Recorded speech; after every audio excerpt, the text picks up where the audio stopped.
Welcome back. 37 years ago, Pan Am Flight 103 from Frankfurt to Detroit was destroyed by a bomb while flying over the Scottish town of Lockerbie. 270 people were killed in what was one of the deadliest attacks in the history of the United Kingdom. The only person convicted in the attack was al-Migrahi, a Libyan intelligence officer, and Gaddafi accepted Libya's responsibility in 2003. On 7 July 2005, London witnessed 3 trains bombed on the London Underground. The suicide bomber was Shehzad Tanveer. Guess where he was trained? Before the bombings in 2004, Tanveer visited the Lashkar camp in Muridke, which India struck in Operation Sindoor. With the Ravi Shankar Prasad-led team now set to visit United Kingdom to put forth India's stance against terrorism and seek unity from the world, what is UK's stance going to be? Is it time for the UN to pass a clear resolution defining terror, or do we wait a little more? Mr. David Vance is joining us on the broadcast to talk more about this. David, appreciate you being here. Thank you for taking out the time and speaking with us. Well, India, as you know, has taken upon itself to not only rid itself but the world of terrorism, and at the same time it is also galvanizing a force of responsible people, member of parliaments, bureaucrats, diplomats, who are going all over the world trying to show the real picture of terrorism and where it emanates from. The answer is it emanates from Pakistan, and the solution is that the world recognizes it. Do you think that the United Kingdom endorses this point of view that India has had for so long? Well, first of all, I completely agree with what you've just said.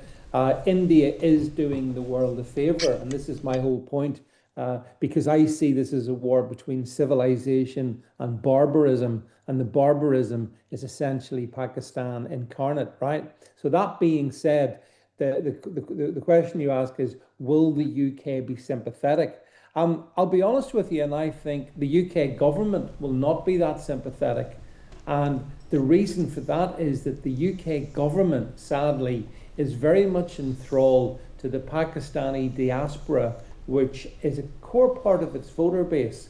So it will not want to upset them.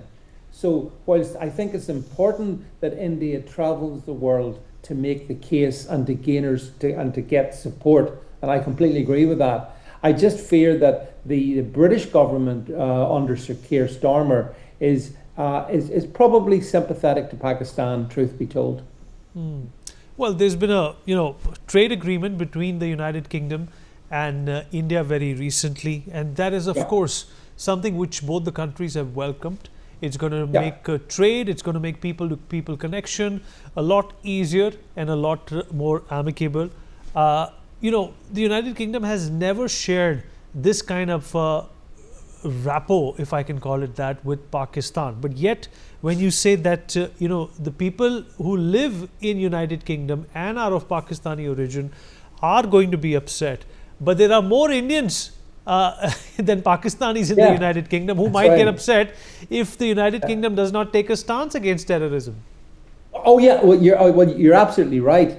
But here's the difference. The difference is that the Indian diaspora in the UK is very well integrated, very civilized, and contributes and behaves itself and respects our laws. That cannot be said of the Pakistani diaspora in the UK, which, as you know, carries out, for example, the jihad rape gangs that we see in many of our towns and cities, and which has been responsible for acts of jihad in the UK. So I get what you're saying. I understand the UK did a trade deal with India, and that's great. I'm really pleased about that. That's good news. But I don't think you can then therefore assume that in the back of that, the UK will naturally be sympathetic to Prime Minister Modi's Operation Sindoor and all that flows from that. I think that would be potentially overly optimistic, if I can put it to you like this. But then again, you can go beyond the British government. You don't actually need the British government. What you want is the British people to be better informed, which is, I know, part of what you're all trying to do and which I'm supportive of. And that can be done through new media as much as through existing British media, which unfortunately the government controls.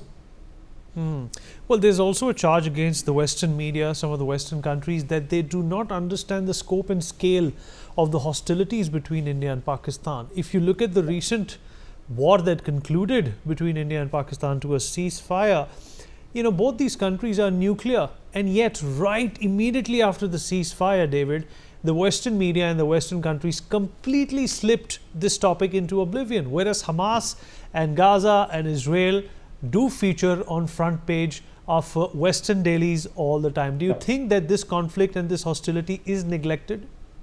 Absolutely do. And you're so right in what you said there. No sooner had the ceasefire came about than the issue completely disappeared from Western news media. It just didn't receive any more coverage. I mean, but even if it did get coverage, the Western media portray it all as basically one is as bad as the other. India and Pakistan, what's the difference? It's the coverage is so biased in the West, so disconnected from actual reality. Because as we said at the beginning of this, anyone who understands what's happening here understands that the West, meaning from the US to the UK, Europe, all the countries, our interests align, as far as I can see, with India's interest. And that is, you've got a rogue neighbour who's got nukes. You've got a nuclear-armed rogue neighbour, which is a terroristic state. Now, it's not in the interest of any other country in the world to support that, but yet the media don't really want to get to grips with that. And I think we have to force the issue upon them and make them understand that this is a huge geopolitical significant issue, and we should be standing with India. David, one last question before we let you go. Do you think that the United Nations is a defunct body, and a country like India that represents 1/5 of humanity should be a permanent member? If not, then obviously there is something wrong with this association. Yeah, unfortunately, I think that the United Nations is a failed organization. It's not so long back in 2018, I spoke at a UN committee meeting in Geneva to point out the problems of Pakistan and what it constituted. And the UN, they're just not interested, unfortunately.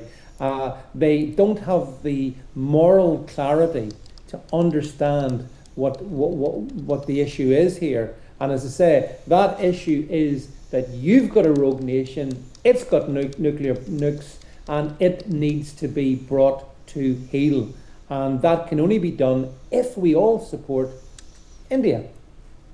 David, thank you so much for taking out the time and speaking to us. All right, at this point in time, Mr. Keith Vaz, former Member of Parliament of United Kingdom, is also with us. Keith, appreciate you being here, and thank you once again for taking out the time and speaking to Newsx. How do you see India's efforts to send delegations to 32 countries to seek unity against terrorism?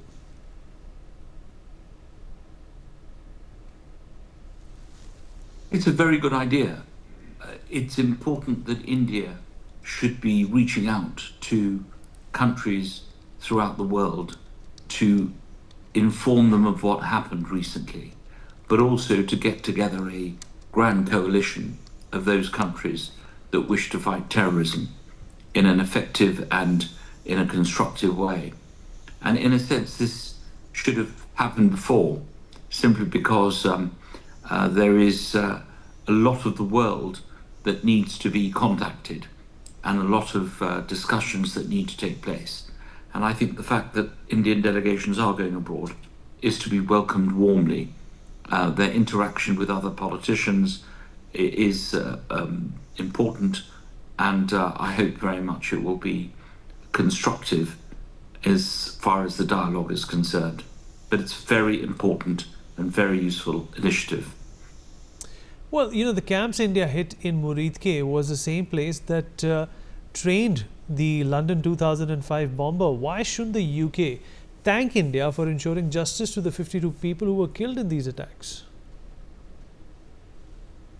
Well, why shouldn't they? Everyone should thank other countries who are involved in providing information that is going to assist countries find out about who is responsible for terrorism. So there should be better cooperation between all countries of the world in combating terrorism. India has an important part to play because it's got a very effective defense system, and its security system is developing very strongly. So, of course, India should be commended for any help that they've given in terms of fighting to combat terrorism. Right, from Paris 2015 to Charlie Hebdo shooting to Madrid train bombings and the London attack, why do you think the world has not been able to tackle challenges that have been put forth by radical Islam? I think there have been attempts to do that. The problem is sometimes countries tend to use these groups in a way to combat other groups. There's an old saying about your enemy's enemy is your friend. We need to look carefully at how we develop these changes and how we connect with each other. And if we can do that, then it becomes a very effective and important way of proceeding.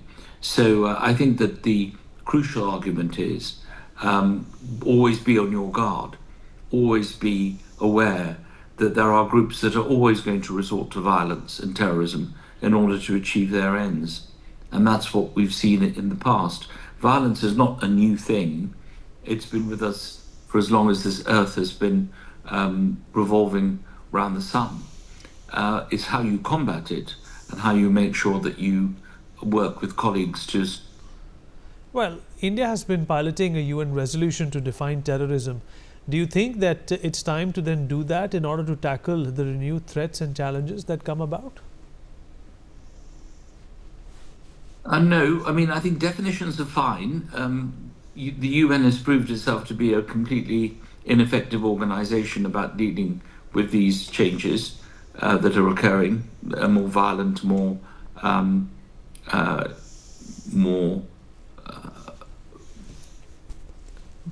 negative approach.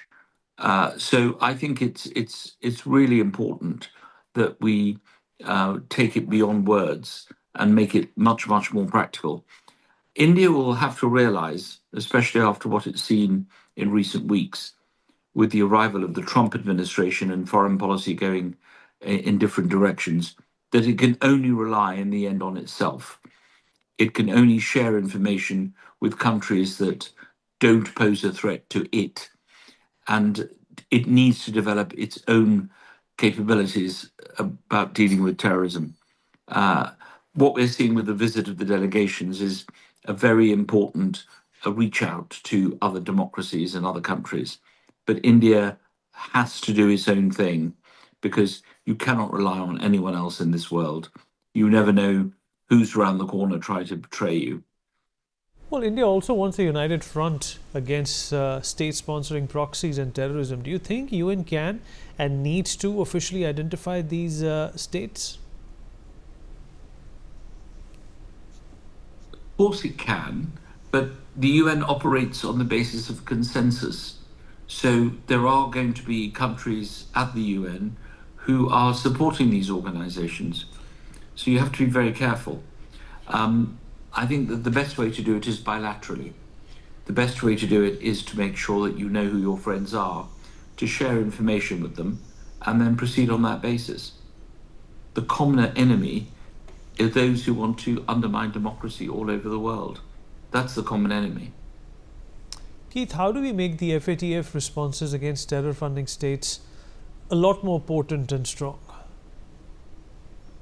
I think that we need to present the evidence to those countries and those organizations that are providing aid.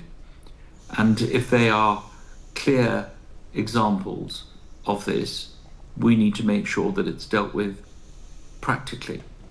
And I hope it will be. I hope that we will never deal with countries that are supporting terrorism. Keith, do you think that the world needs to hold terror state sponsors accountable in one voice, and the failure to do that actually helped lift the spirit of these terror groups? It's a very important question.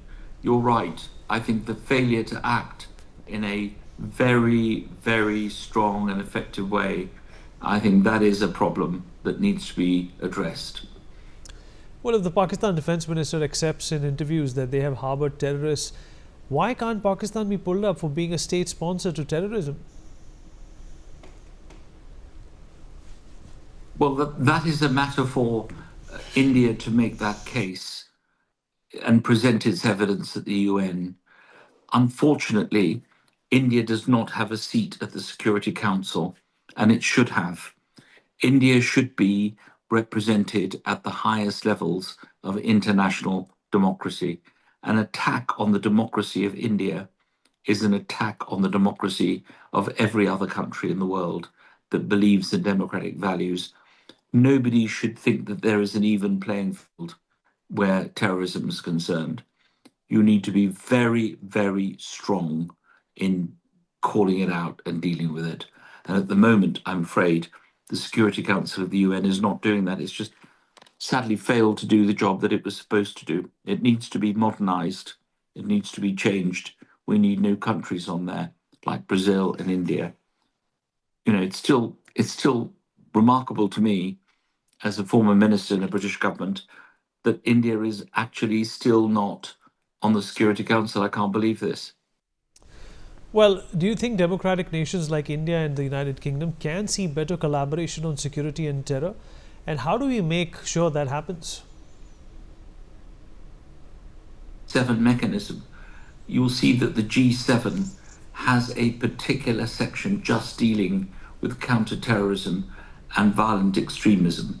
But that's only 7 countries of the world, and they don't even represent, in terms of numbers, the big nations. So they can share information as they wish, but the G7 is not the answer to this. The answer to this is to be very firm on those principles of democratic values, to abhor terrorism in any shape or form, but also to understand that you can't trust everybody. You really need to develop these capabilities yourself. And I think that's what India should do. They shouldn't rely on anyone else. They've got the ability, the clout, the financial resources, and the brain power to do this on its own. And I hope India will. Keith, appreciate you joining us. Thank you so much. Well, Mr. Christian Connaught, Professor of International Security, is joining us all the way from Dublin. Appreciate you joining us. From Madrid and London bombings to Pahalgam in 2005, Islamist terror continues to target civilians in new forms. Why hasn't the world been able to curb it or stop it?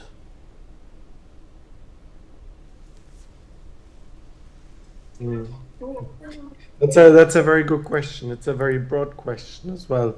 I think there's something, of course, that we need to, in a sense, to an extent, accept that terrorism as an ideology and terrorism as a method is not something that we can easily root out. It's something that we'll be consistently and continuously be fighting against, and it is something that we continuously have to be prepared to work to counter, and it's something that we have to invest resources, policing, defense resources, and intelligence resources, and everything else to be able to fight it. But ultimately, you can beat individual groups. You can, in a sense, prevent certain specific terror attacks. You can prevent certain specific actions. But to eradicate the phenomenon is something that, unfortunately, it's a little bit like poverty, right? I mean, we can have the best policies in the world, and we'll be able to make the world perhaps a fairer place, but we won't eradicate poverty. Or it's a little bit like a perfect market economy. It's something that we can strive towards, but it's not something that will ever fully exist in the world. So it's something of a ideal scenario where we can eradicate terrorism, and that is something that we can strive towards and do our very best to advance on that score, but it isn't something that we can ultimately completely eradicate. Well, the Indian delegation is meeting the EU delegation to seek collaboration against terrorists and its sponsor states. Do you expect a united approach forming after this particular meeting?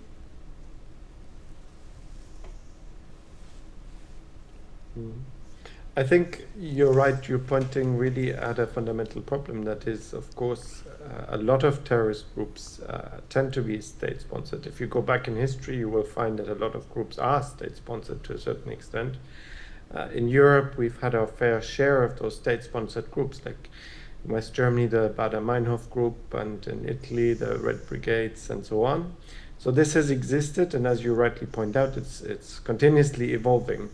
So I think it is something that democratic nations do need to stand together against and to be able to cooperate with one another in order to eradicate or at least reduce the state sponsorship of terrorism. It is something ultimately where we need to make it very clear that this is unacceptable, that we cannot let that you cannot let different nations sponsor terrorist groups, and that all democratic nations should condemn that. So I hope that in the spirit of those suggestions that we are able to come together and that we're able to push forward an agenda that really pushes that.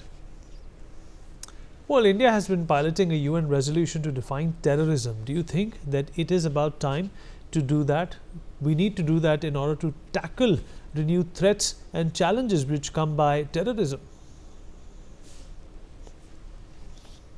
Yeah, I think for now the United Nations has never managed to actually define terrorism in the kind of way in which you're describing it. I think there's a good starting point. The European Union, in fact, has defined terrorism, so one could perhaps point towards a legally accepted definition. The European Union is the only international organization in the world that has a legally defined and adopted definition of terrorism. I think it would be a worthwhile attempt to have one globally. I suspect it's going to be difficult to get it past the UN Security Council. But I think it's a worthwhile attempt, and I think it is something that we should be striving towards. I think it would make the fight against terrorism certainly easier if we had a clearer legal definition that all nations need to abide to. Well, how do we make the FATF responses against terror and its funding a lot more potent and strong? I think the FATF is a wonderful organization. We've managed to really use it as a way to fight against terrorist groups, whether that is counterterrorism financing and other kind of instruments that we've pushed. So I think the organization in its essence is a great organization.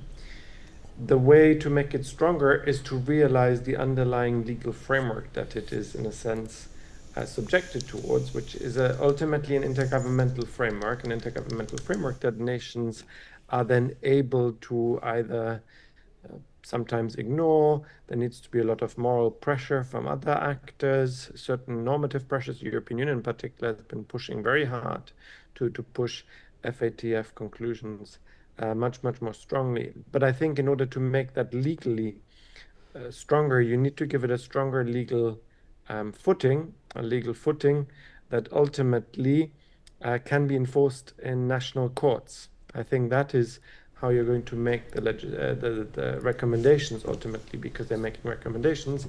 You need to make them into regulations that are enforceable in national courts, and you need to do that either through the UN Security Council or through devising a new legal mechanism that would put that on a stronger legal footing. I think if you were able to do that, I think we would make the organization more effective. Well, Pakistan ministers have admitted in interviews that they have harbored terrorists, and then you see such a barbaric attack happening. Do you support India's right to hit back with force when something like this happens?